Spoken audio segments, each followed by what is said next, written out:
여러분, 혹시 한번 본 것은 절대 잊지 못하는 사람이 있다면 믿으시겠어요? 여기 조선의 왕실 도서관인 규장각 구석에서 먼지 쌓인 책들을 정리하는 말단 궁녀 이서우가 바로 그런 사람이랍니다. 서우의 눈은 마치 고성능 카메라 렌즈 같아서 무심코 스쳐 지나간 문서의 아주 작은 오타 하나까지도 뇌리에 완벽하게 저장해내죠. 평소처럼 고요하고 적막이 감도는 어느 날 오후였어요. 창호지 문을 뚫고 들어온 햇살 속에서 먼지가 춤을 추고 오래된 종이 냄새가 코끝을 간지럽히는 그런 평화로운 날이었죠. 서우는 낡아 빠진 의학 서적들을 분류하는 지루한 작업을 하고 있었답니다. 휴, 이 책은 곰팡이가 너무 심하게 슬었어. 글자가 거의 안 보일 지경이네. 조심조심 넘겨야지. 찢어지겠다. 그런데 잠깐만. 책장을 넘기던 서우의 손끝이 허공에서 딱 멈췄어요. 그녀의 시선이 고정된 곳은 아주 평범한 약재 처방이 적힌 124페이지였죠. 남들 눈에는 그저 세월의 누렇게 바랜 종이에 적힌 흐릿한 글씨였겠지만 서우의 눈에는 전혀 다르게 보였어요. 글자들의 미세한 배열, 붓글씨 획의 미묘한 삐침, 그리고 위아래 줄 간격이 아주 조금씩 어긋나 있다는 사실이 포착된 거예요. 그것은 인쇄소의 실수가 아니었어요. 서우의 머릿속에서 마치 퍼즐 조각이 맞춰지듯 흩어져 있던 글자들이 스스로 움직여 재배열되기 시작했답니다. 그 순간 그녀의 등골을 타고 차가운 소름이 쫙 끼쳤죠. 세신 다섯 돈. 부자 서돈 아니야. 이건 약재 이름이 아니야.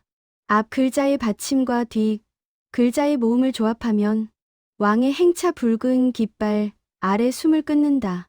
서우는 자신의 눈을 의심하며 마른 침을 삼켰어요. 심장이 쿵, 쿵, 쿵 하고 북소리처럼 울리기 시작했죠. 이건 장난스러운 낙서 따위가 아니었거든요. 누군가 아주 치밀하고 교묘하게 숨겨놓은 살인 예고, 아니, 조선의 국왕을 노리는 영모의 구체적인 계획서가 바로 그녀의 손에 들려 있었던 거예요. 이 고요하고 평화로웠던 도서관이 갑자기 사방이 꽉 막힌 거대한 덫처럼 느껴지기 시작했죠. 과연 평범한 궁녀 서우는 이 무시무시한 비밀을 감당할 수 있을까요? 떨리는 손으로 책장을 넘기던 서우는 그 암호가 단 한 줄로 끝나지 않는다는 걸 깨달았어요. 책의 다음 장, 그 다음 장까지 교묘하게 이어진 글자들은 구체적인 살해 대상들을 하나하나 지목하고 있었거든요. 그것은 단순한 계획서가 아니라 피로 쓰인 살생부나 다름없었죠. 서우는 숨을 죽인 채 해석된 글자들을 입 밖으로 소리내어 읽어보았습니다.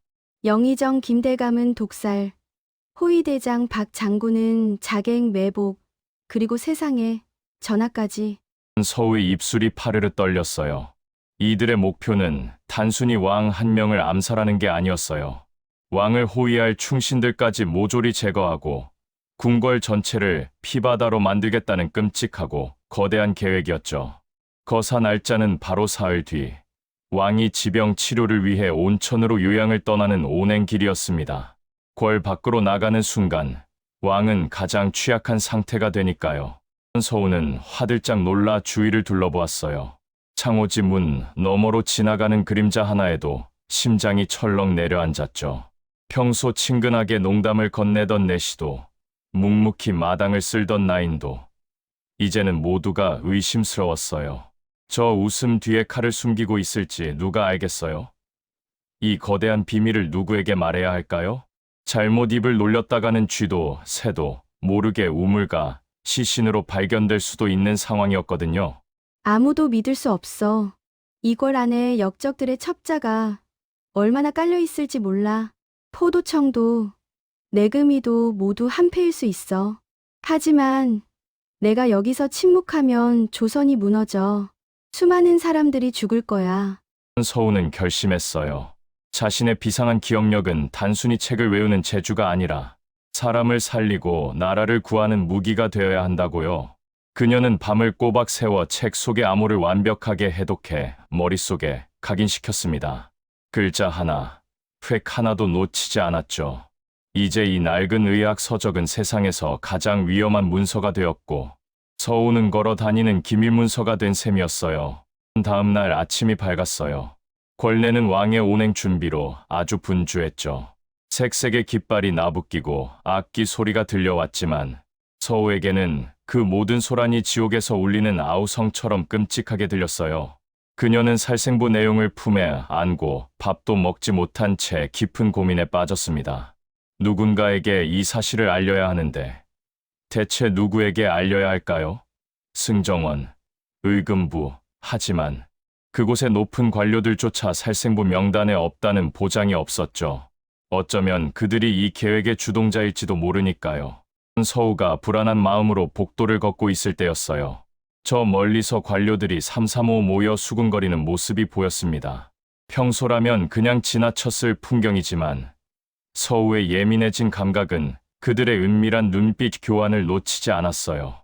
곁눈질로 주위를 살피며 낮은 목소리로 속삭이는 그들의 모습은 마치 먹잇감을 노리는 하이에나 떼 같았죠. 서우는 숨을 죽이고 기둥 뒤로 몸을 숨겼습니다. 다들 한패인 거야? 눈빛이 이상해. 대체 어디서부터 어디까지 썩어 있는 거지? 내가 아는 세상이 무너지는 것 같아. 서우는 극도의 공포감에 휩싸였어요. 자신이 발 딛고 있는 이 궁궐 바닥 아래로 검은 뱀들이 우글거리는 것만 같았거든요. 식은 땀이 등을 타고 흘러내렸습니다. 그때 서우의 머릿속에 한 사람이 번개처럼 떠올랐습니다.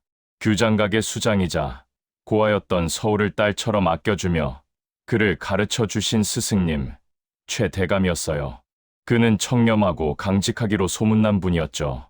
그래, 최대감마님이라면 내 말을 믿어주실 거야. 아버지 같은 분이시니까 그분만이 이 썩어빠진 계획을 막을 수 있어. 유일한 희망을 찾은 서우는 떨리는 다리를 부여잡고 최대감의 집무실로 향했습니다. 하지만 그녀는 꿈에도 몰랐어요. 그 선택이 자신을 호랑이 굴, 아니 악마의 아가리로 밀어넣는 일이라는 것을요. 가장 안전하다고 믿었던 곳이 가장 위험한 곳일 줄이야. 누가 상상이나 했겠어요? 최대감의 집무실은 언제나처럼 그윽한 묵향으로 가득했어요. 인자한 미소로 서울을 맞이한 최대감은 따뜻한 차 한 잔을 내어주었죠. 그 익숙한 온기에 서우는 긴장이 탁 풀리며 눈물이 핑 돌았어요. 그녀는 품 속에 숨겨둔 의학 서적 이야기를 꺼내려 했습니다. 이제 모든 게 해결될 거라 믿으면서요. 서우야, 안색이 백지장 같구나. 무슨 일이 있는 게냐? 말해보거라. 대감마님 실은 제가 규장각 서책에서 끔찍한 것을 보았습니다. 영모가 꾸며지고 있어요. 누군가 왕을 해치려 합니다. 서우의 떨리는 고백에 찻잔을 입으로 가져가던 최대감의 손이 미세하게 공중에서 멈칫했습니다. 하지만 서우는 고개를 숙이고 있어 그 찰나의 순간을 보지 못했죠. 그녀가 다시 고개를 들었을 때 서우의 시선이 우연히 최대감의 서탁 위에 놓인 펼쳐진 서찰에 머물렀습니다. 먹이 아직 마르지 않아 반짝이는 그 서찰의 글씨체. 한 순간 서우의 영상 기억 능력이 본능적으로 작동했습니다. 의학 서적 행간에 숨겨져 있던 그 독특한 회계비침, 리을 쓸 때 끝을 뭉툭하게 처리하는 습관, 그리고 먹물의 농도까지 서탁 위 서찰의 필체와 그녀가 밤새 외웠던 살생부, 암호문의 필체는 소름 끼칠 정도로 완벽하게 일치했습니다. 이럴 수가 스승님이 그 암호문을 쓴 장본인이라고? 말도 안 돼. 이건 악몽이야. 서우의 심장이 멎을 듯했습니다. 눈앞에 앉아있는 세상에서 가장 인자했던 아버지가 순식간에 가면을 벗은 악마로 변해 보였죠. 최대감은 서우의 흔들리는 눈빛을 읽은 듯 천천히, 아주 천천히 입가에 미소를 거두었습니다. 방 안의 공기가 순식간에 얼어붙었고 방문이 밖에서 덜컥 잠기는 소리가 들렸어요. 너무 똑똑한 것은 때로는 독이 된단다. 서우야, 모르는 척 살았으면 좋았을 것을. 서우는 숨조차 쉴 수 없었어요. 믿었던 스승이 바로 역적들의 우두머리, 영모의 설계자였던 것입니다. 이제 그녀는 독 안에 든 쥐 신세가 되고 말았습니다. 절체절명의 순간, 보통 사람이라면 공포에 질려 주저앉았을 거예요. 하지만 서우는 달랐어요. 생존 본능이 그녀의 비상한 두뇌를 깨웠죠. 지금 당장 살 길은 스승을 교란시키는 것뿐이었어요. 그녀는 떨리는 손을 옷자락 속에 감추며 짐짓 아무것도 모르는 척 연기하기 시작했습니다. 아, 아닙니다. 제가 잘못 본 것 같습니다. 그저 낡은 책이라 글자가 번져 보였나 봅니다. 제가 요새 헛것이 보이나 봐요. 하지만 산전수전 다 겪은 노련한 정치가인 최 대감이 그 어설픈 거짓말에 속을 리 없었죠. 그가 싸늘한 눈빛으로 하인들을 부르려 입을 때려는 찰나 서우는 눈앞에 있던 무거운 벼루를 집어들어 바닥으로 내던졌습니다. 와장창 벼루가 깨지며 검은 먹물이 사방으로 튀었습니다. 그 요란한 소리에 놀라 최 대감이 주춤하는 사이 서우는 재빨리 병풍 뒤로 몸을 날렸습니다. 그곳에는 그녀가 예전에 청소를 하다가 우연히 발견했던 벽장처럼 위장된 비밀 통로가 있었거든요. 기억해내야 해. 3년 전 규장각 보수공사 설계도 내가 그 도면을 봤었어. 분명히 여기야. 어둠 속에서 서우의 눈이 맹수처럼 빛났습니다. 그녀의 뇌리 속에서 복잡한 궁궐의 지하 수로와 비밀 통로의 지도가 3D 입체 영상처럼 촤라락 펼쳐졌어요. 일반인이라면 절대 기억하지 못할 복잡한 미로였지만 서우에게는 선명한 약도나 다름없었죠. 쾅, 쾅, 뒤에서 문을 부수는 소리와 최 대감의 고함 소리가 들려왔습니다. 서우는 지체할 시간이 없었어요. 먼지와 거미줄로 뒤덮인 좁고 캄캄한 통로 속으로 그녀는 거침없이 기어 들어갔습니다. 이제부터는 오직 자신의 기억만을 믿고 달려야 하는 목숨을 건 외로운 질주가 시작된 거예요. 지하 통로는 상상 이상으로 차갑고 습했습니다. 쥐들이 찍찍거리며 발밑을 지나가고 퀴퀴한 곰팡이 냄새가 코를 찔러 구역질이 날 정도였지만 서우는 멈출 수 없었어요. 머리 위로는 쿵쿵거리는 군화 발소리가 울려 퍼졌습니다. 최 대감의 사병들이 궐 전체를 이 잡듯이 뒤지고 있는 게 분명했죠. 여기서 오른쪽. 그리고 10걸음 가서 왼쪽 벽을 밀면 아니야. 거긴 막힌 길이야. 돌아가야 해. 서우는 중얼거리며 칠흑 같은 미로를 헤쳐나갔습니다. 갈림길이 나올 때마다 그녀의 머릿속 데이터베이스는 정확한 방향을 지시했죠. 만약 한 번이라도 길을 잃는다면 그녀는 영원히 이 어둠 속에 갇혀 굶어 죽거나 역적들의 칼날에 목숨을 잃게 될 운명이었습니다. 손바닥은 돌바닥에 긁혀 피투성이가 되었지만 아픔을 느낄 겨를도 없었죠. 한참을 기어가던 서우의 눈앞에 드디어 희미한 빛이 보였습니다. 출구였어요. 하지만 기쁨도 잠시 출구 근처에서 웅성거리는 인기척이 느껴졌습니다. 경비병들이 이미 출구까지 파악하고 포위하고 있었던 거죠. 서우는 숨을 멈추고 바닥에 납작 엎드렸습니다. 심장 소리가 너무 커서 저들에게 들킬까봐 겁이 날 정도였어요. 어떡하지? 나가는 길은 여기뿐인데. 아니야. 다른 길이 있었어. 하수구와 연결된 비상 배수구. 냄새는 지독하겠지만 거기는 아무도 감시하지 않을 거야. 서우는 다시 기억을 더듬어 더 더럽고 좁은 배수구 쪽으로 몸을 틀었습니다. 오물이 흐르는 좁은 통로였죠. 옷은 오물로 범벅이 되고 손톱은 깨져 피가 났지만 그녀의 눈빛만은 형형하게 빛났어요. 왕의 행차까지 남은 시간은 단 하루. 서우는 이를 악물고 오물 속을 기어갔습니다. 드디어 왕의 온행 당일이 밝았습니다. 도성은 구경 나온 백성들로 인산인해를 이루었죠. 화려한 깃발이 펄럭이고 풍악 소리가 거리를 메웠지만 그 활기찬 풍경 이면에는 차가운 사례가 도사리고 있었습니다. 서우는 눈에 띄는 궁녀 복장을 벗어던지고 훔쳐 입은 남루한 백성의 옷을 걸친 채 군중 틈에 숨어들었어요. 씻지 못해 꾀죄죄한 몰골이었지만 그녀의 눈만은 매섭게 빛나고 있었죠.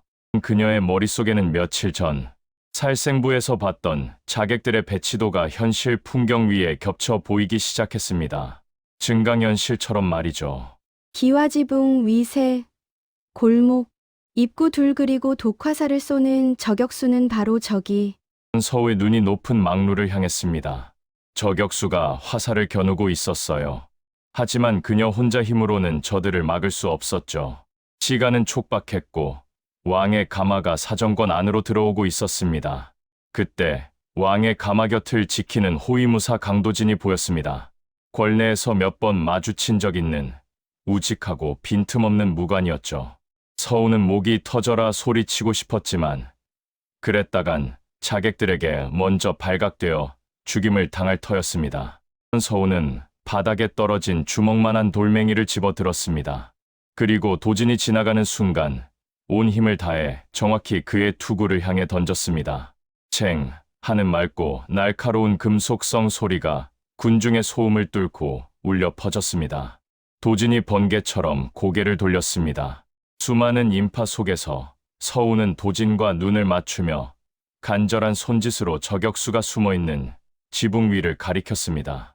저 아이는 규장각의 그 궁녀? 왜 저런 몰골로? 도진의 눈빛이 변했습니다.